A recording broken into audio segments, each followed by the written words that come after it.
शनैश्चर कवचम्।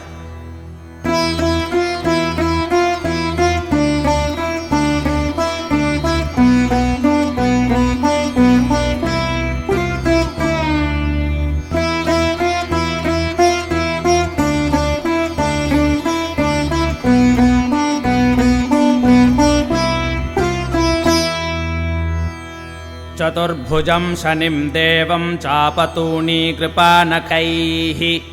सहितं वरदं भीमदंष्ट्रं नीलोत्पलाकृतिम् नीलमाल्यानुलेपं च नीलरत्नैरलङ्कृतम् ज्वालोर्ध्वमकुटाभासं नीलकृत्तरथान्वितम् मेरुं प्रदक्षिणं यान्तं सर्वलोकभयावहम् कृष्णाम्बरधरं देवं द्विभुजं गृध्रसंस्थितम्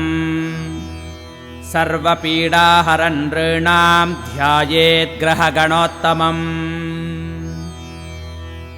शनैश्चरः शिरो रक्षेत् मुखं भक्तार्तिनाशनः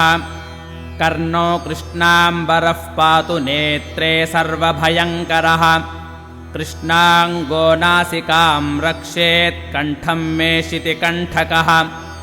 भुजौ मे सुभुजः पातु हस्तौ नीलोत्पलप्रभः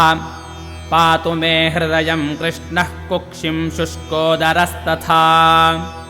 कटिं मे विकटः पातु ऊरू मे घोररूपवान्